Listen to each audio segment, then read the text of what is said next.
Hey there, everyone. I'm Andrew Fazekas, your host, the Night Sky Guy for the Night Sky this week for January 6th, 2025. Welcome. I hope you had a great holiday. Hope you got to celebrate. Maybe you got a new telescope or binoculars under the tree. Perhaps you're just starting out your journey in learning the night sky, or maybe you've been an old hand at learning the sky and know a whole bunch. I'm glad you're joining me today. Thanks for stopping by out of your busy day, and hopefully you get something out of this video. And we explore every week here on my channel, whether you're watching on YouTube, Facebook, or Twitch.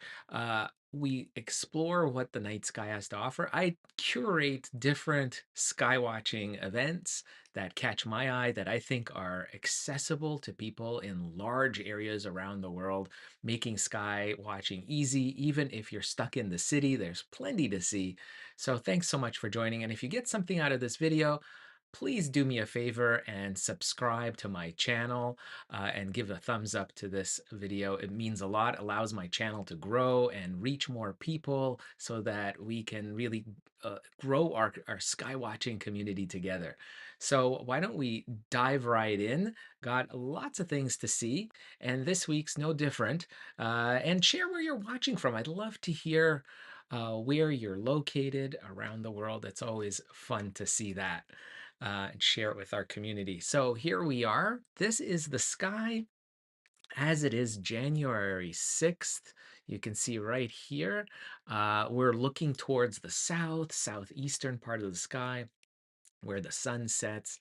And we've got two objects dominating this region of the sky in the early evening. And, as darkness falls, you can see that these objects are really super bright. And let me just zoom out here. You can see where the moon is right over there. And then you've got Venus over here. These two objects are totally dominating that southern sky. It's a quarter moon. And you've got Venus, which looks like a super bright star pinning down the southwest sky. So these are really easy targets, just simply for with the naked eye. No telescopes or binoculars needed. And if you look carefully near Venus, just to the left of Venus is a fainter star-like object, much fainter than what Venus looks like. Venus looks like a star, a very, very brilliant star to the naked eye, but to the upper left of it is another star, quite a bit fainter, but still something that's easy to see with the naked eye, even if you're stuck in the city. And you've got that clear view to the southwest, you'll see that star. That is in fact not a star, but planet Saturn. If you want to see Saturn up close, of course, with binoculars, it still looks like a star, but if you've got a telescope handy, even a small one, you can reveal those very famous rings that makes Saturn, so iconic for views. I like to call it the wow planet because whenever I show this planet through a telescope to someone who's never seen it, whether it's a child or a grown-up, so usually the first reaction is, wow. And it's just gorgeous with those rings, very easily visible through even a small backyard telescope. So do take advantage of that. If you did get a new telescope and you've been wondering what you can point it at, Saturn is a fantastic, fantastic target. Venus through a telescope is also interesting because you can reveal Venus as a disk. Now, Venus is much closer than Saturn. And what's interesting is it's an inferior planet, meaning it's inferior to us, closer to us when we use astronomically the term inferior means it's between Earth and the sun. And because it is between us and the sun, there are times in its orbit around the sun that Venus looks like a a crescent or a quarter moon. And this is what's really interesting is like if you look at Venus now this week, you'll see it does look through a small telescope under high magnification. This is what Venus looks like. Isn't that cool?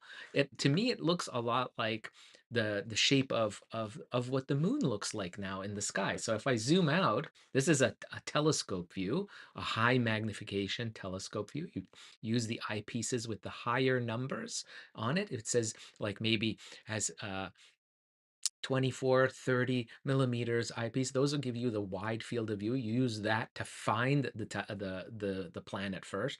Then you switch out the eyepiece and you use a smaller numbered eyepiece. The smaller the number, the higher the magnification when it comes to eyepieces. So a 15 millimeter eyepiece has a lower magnification than say a 10 millimeter eyepiece, and a 6 millimeter eyepiece is even more magnification.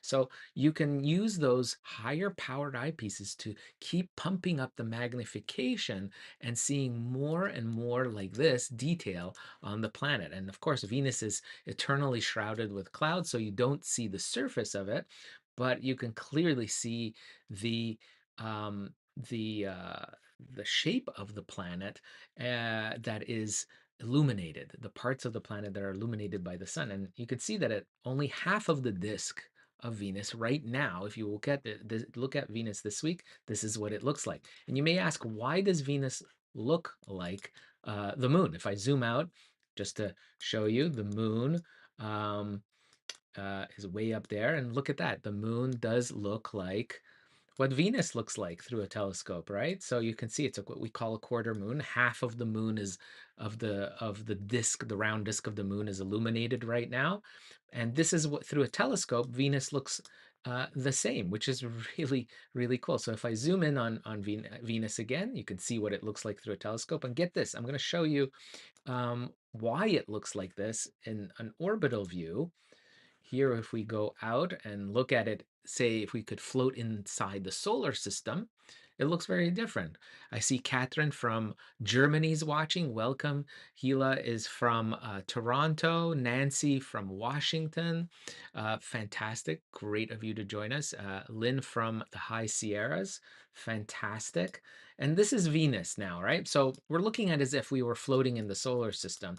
I really like this point of view because it really, I think, helps us understand why the planet in the sky through a telescope looks the way it does. So keep in mind where we are. We're watching from the planet Earth. So here's our planet. There, these concentric rings each represent the orbit, the path that each planet follows around the sun. Of course, the sun is at the center, and you can see Saturn way out here, even Pluto's there, all the different planets, Jupiter's there. I'm moving it around. And you can see on the side, you can see the tracks of the planet back and forth. And if we look at it from above the plane of the solar system, they look like concentric circles. And there's Earth, there's Venus. So imagine we're looking at Venus after sunset. There's the sun. The sun has set below our horizon. That you can see why Venus looks so close to the sun. It never travels far away, right, from the sun, from our vantage point here on Earth. And Venus looks like only half of it is lit up because look at this. If we look at Earth and Venus, imagine looking at it here, we're here looking at Venus. Of course, only half of the disk of Venus will be illuminated, right? The back half on this side, where you can see my mouse is showing you, this side is dark, right? This side of Venus is dark. This side is lit up by the sun here. So we see only half the planet because of where Earth and Venus are in relation to each other compared to the sun, right? So I hope that makes sense. Why does Venus look like a quarter moon to us like this through a telescope? Now you understand. And where is the sun? Well, we can see where the shadow line is, right?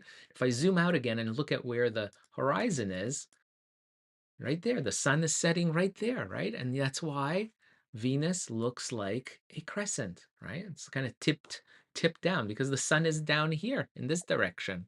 Isn't that amazing? I hope this makes it clear. It's really awe-inspiring to think. You could see everything is moving. The celestial mechanics are at play when we're looking at the sky, and you can see all of this. And I think a big part of the wonder is understanding, appreciating what you're seeing. These are worlds. Venus is a world that's about the same size as the Earth. It's been known also as the sister planet. And there's Saturn, there's the moon, and there's Jupiter as well. Uranus, you need a telescope, of course, to see. Mars is rising over there. So you have kind of this lineup following the what's called the ecliptic. Now, if I go a little bit later in the night, you can see there is Mars rising in the east, the northeast part of the sky. There's Jupiter, very bright. It's probably just the second brightest after Venus. There's the moon. There's Neptune as well. Again, Neptune you won't see unless you have a telescope. And there's Venus. So, there's been some posts I've seen online. Uh, I'm not trying to be a Debbie Downer here, but there've been posts about, well, there's 6 planets in alignment, and it's like the most breathtaking sky event of the year. Not really. It's not. I want to bring it into realistic view. Yes, they're there, the lineup. It's neat to think about it, to show it on a planetarium software. But are you going to see this breathtaking view? No. It's going to look like points of stars really spread out over the entire sky from the east to the west, right? From the east to the west, and you'll see these little points of light, spread across the sky, like you see here. And I have to tell you, I mean, it is amazing to appreciate what this is. It's really neat. Is it rare? No, it's not rare. It happens a few times a decade that you can see either after sunset or before sunrise, where these string of planets are strung across. And in this case, you have 1, 2, 3, 4, 5, 6 planets strung across the sky. But I mean, you have to put in real it's neat to see. It's not that rare, but it's not. I wouldn't say it's breathtaking. That's I would tampen down the expectations, and I want to just keep it real for you. And it's a lot of fun to see, though. That's for sure. So you'll get to see. And what's neat is the moon will kind of jump in from place to place. So, for instance, if this is Monday, and you can see the moon. I'm gonna kind of highlight the moon there for you. And if we kind of jump into another night, let's say the Tuesday night later this week, by Wednesday, it's pairing up with Uranus. You can see the moon is close to you. Now, again, Uranus, you definitely need a binocular to see it. And it's still a challenge, even with binoculars, because you have to know what you're looking at. It's a green dot. You can see the distance. It's quite a distance from the moon. I would say it's quite a challenge. Don't fret if you can't find Uranus, because it is quite a challenge to see, even with binoculars. You have to know where to look. Now it gets a little bit more interesting. And then we can go into Thursday night. The moon, look at this. I'm just going to show this again. There it is in Aries, the ram. And then by Thursday, the moon will switch from Aries, the ram, to Taurus, the bull on Thursday night. And you see this beautiful star cluster right here where I'm circling. So on Thursday night, the moon is actually going to move in front or glide across this beautiful star cluster called the Pleiades or the Seven Sisters Thursday night. This is a particularly good event from North America, the Midwest to East Coast of North America, and Europe. In North America, it will be a later evening, late night affair. For those of you in Europe, it might be in the early part. I should say, excuse me, it's the other way around. It could be an early evening event for Europe and maybe a late event for North America. But take a look. This is where it is on Wednesday, and the moon will switch right in front of it. And you can see, I'm going to push this really close. You can see here, there is the moon going through the star cluster. And I'm going to just show it. I'm going to show you like minute by minute as it goes through. I'm going to go and center the moon. Let me just see if I can do that. Hold on. Let's see if I can center it. like that. And then we're going to zoom in and we can see how the moon moves through this star cluster. And you can see minute by minute that it kind of glides through it. So this is going to be something around 7, 8 o'clock at night on the east coast of North America, particularly where it'll be right in the middle, traveling through the star cluster. I think it's a pretty neat thing to see. Again, it's in Taurus the Bull, nearby the moon. Also fantastic. On Thursday night will be Jupiter, super bright looking star. If you have binoculars, check this out. This is kind of the view that you could get of Jupiter through binoculars. You'll see it look like a very bright star, but next to it, you'll see little stars, fainter stars. These are the 4 Galilean moons of Jupiter. So you'll see here in this case, you'll see here are shown in this animation Callisto and Europa, two of the 4 brightest ones. Io and Ganymede are closer to Jupiter in this case on Thursday night, but that's something with binoculars. And of course, with a telescope, you'll get to see the actual disk of Jupiter. And what's interesting is Europa will be transiting in front of Jupiter. This will happen just before 8 o'clock on Thursday. So there's a lot happening in the sky. This is a telescopic event. Okay, so you need a small telescope to zoom in on Jupiter with high magnification, and you'll be able to see Jupiter in front of the disk of the moon of Jupiter in front of Jupiter itself, and it casts a shadow. Look at this little, you see this little dot? That black dot is the shadow of Io, the volcanic moon of Jupiter cast on it. And it's really neat. You'll be able to see it transiting um, across. So meaning it'll move across. As the moon itself moves across, the little black dot will follow. This is the shadow of this moon right here. So fantastic sight. This is again happening just before 8 o'clock Eastern time. You can watch it. It takes about, a half hour for that to go through. But remember, watching the moon go in front of the Pleiades, again, binoculars will be really great to see this. Particularly what will be interesting, by the way, I should mention this. Let me see if I can get this back. Hold on. There we go. Jupiter, what will be in, I should say, the moon, what will be particularly interesting with the moon is these bright stars. You can see here, I'm marking them, the bright stars of the Pleiades star cluster slowly wink out on the dark side of the moon. You see how there it's dark? You don't see the entire round disk. It's not a full moon. It's a waxing gibbous moon. It's heading to become a full moon later by the weekend. But you can see here these stars as the moon goes around, moves in the sky, it will slowly cause those sites to wink out. Now watch. Let me see if I can do this. See how it's moving through the cluster and it's covering. Like here's one star right here. Look at this one. Very bright. This is the brightest member of the Pleiades star cluster. And look how it suddenly kind of winks out. See on the dark side of the moon, it's winking out. That's really cool to see through a telescope. You might be able to see it with binoculars, but because the moon is so bright, the glare of the moon, to cut through that, maybe a telescope, I think, even a small telescope will help see that. So that is going to be happening like here in Montreal, it'll be happening, and New York City, Toronto, are just about 15 minutes past 8 o'clock, 8:15-ish, 8:16-ish time is when that very, very bright star of the Pleiades will wink out, and it'll take about a half hour for it to pop out on the other side. So if I keep moving here, you can see I'm moving, and you can see on the right side of the moon, the bright limb of the moon, that's where the stars are popping back into view. And that'll be a more challenging one because of the bright glare of the moon, I think, to see. With the naked eye, I don't think you'll be able to see, but there's you go. There you go. There's Alcyon.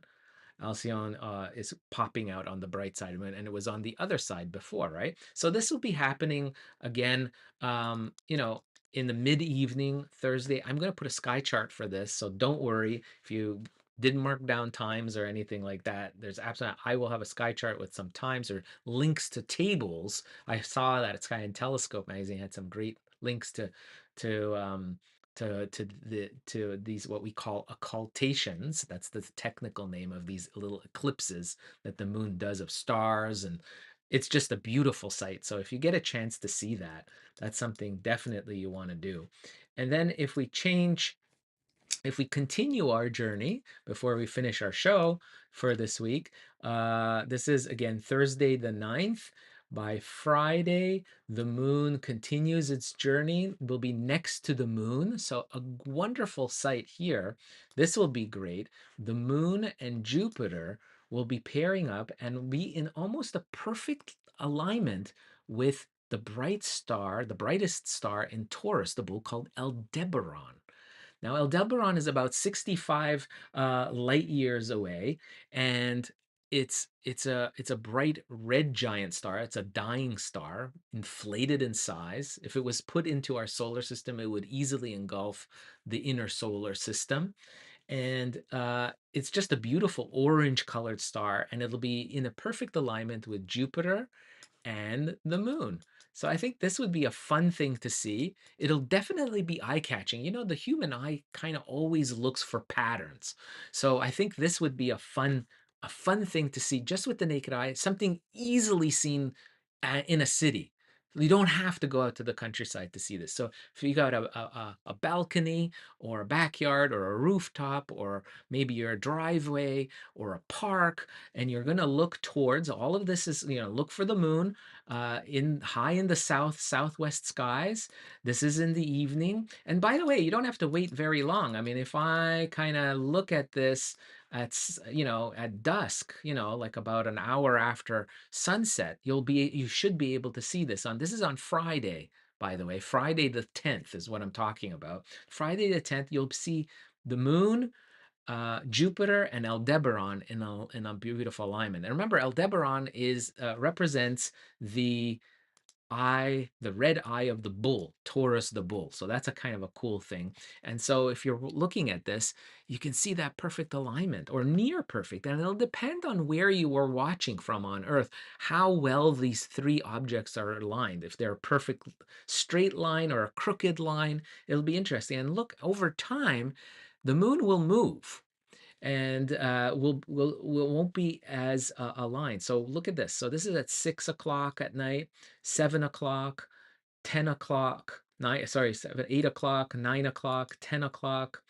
You can see the moon is kind of getting off the midline by later at night. By early morning here at 2:30, 3:30 in the morning, you can see it's definitely crooked. Look, that's because of the moon having moved in our orbit around Earth. I think this is really, really cool.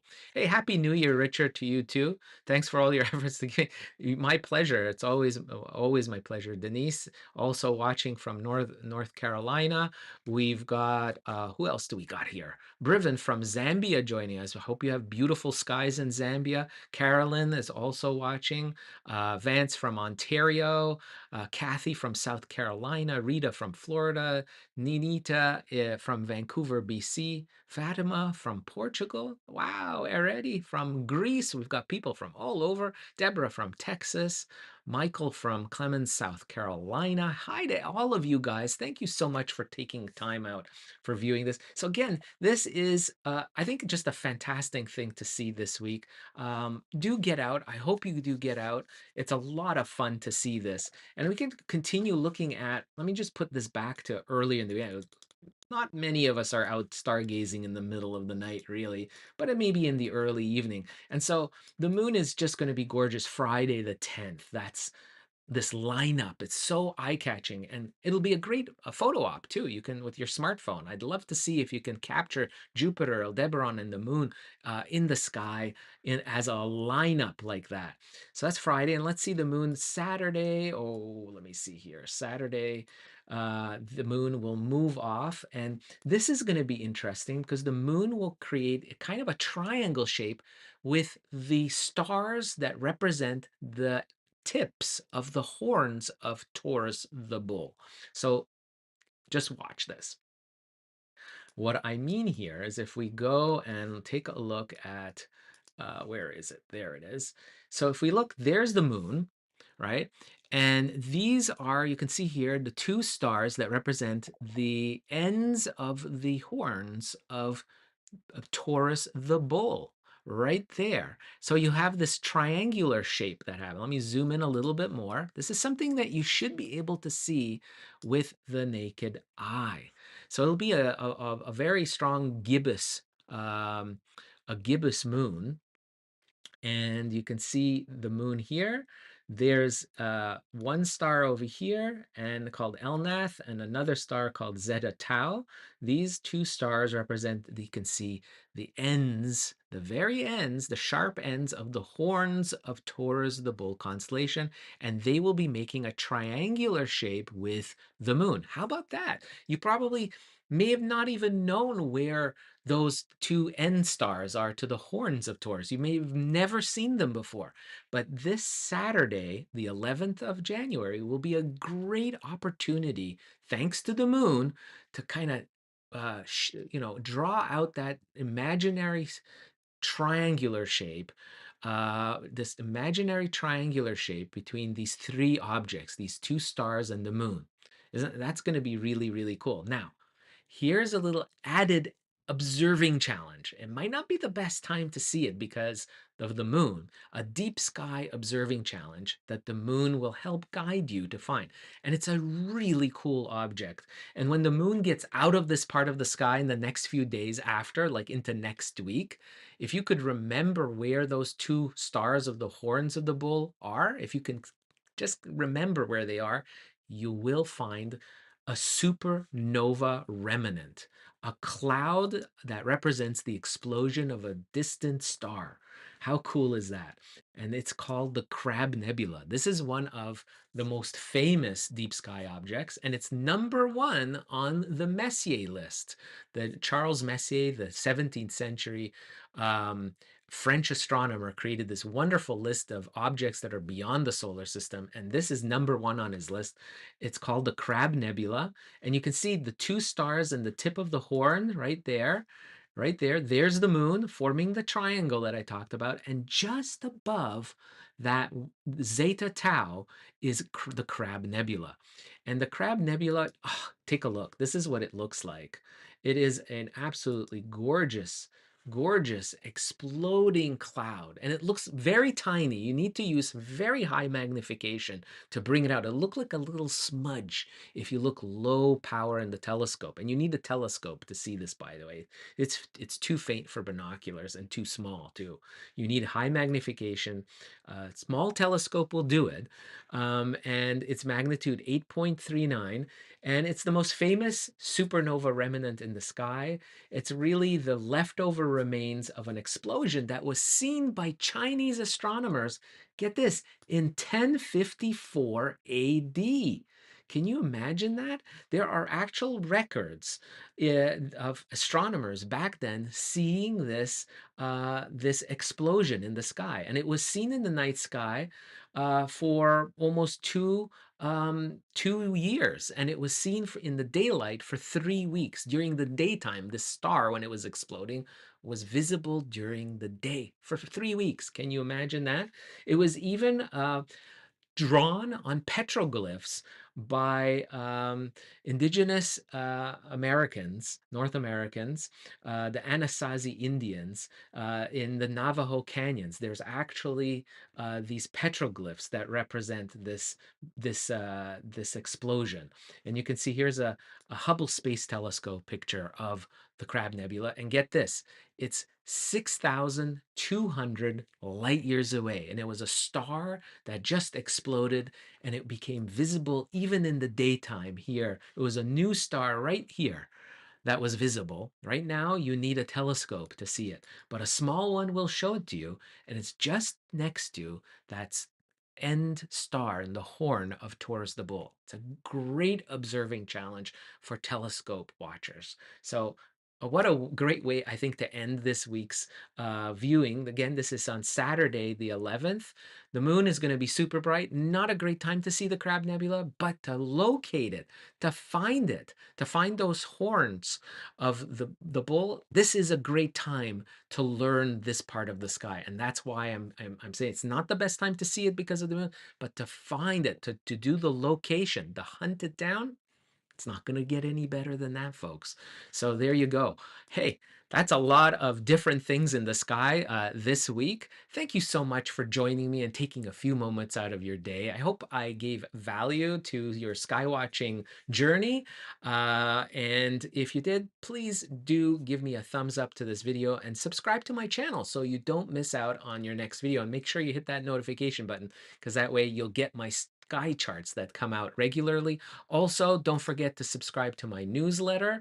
I'll put a link after the show in the comments so you can subscribe. And I send out some bits and pieces of interesting goodies, sky watching goodies and things that in the news that catch my eye, especially for those subscribers. So do join the community. Of course, all my videos here are for free. I love sharing that with all of you. Thanks so much for joining me again. And as always, I wish you clear skies until the next video. Bye-bye.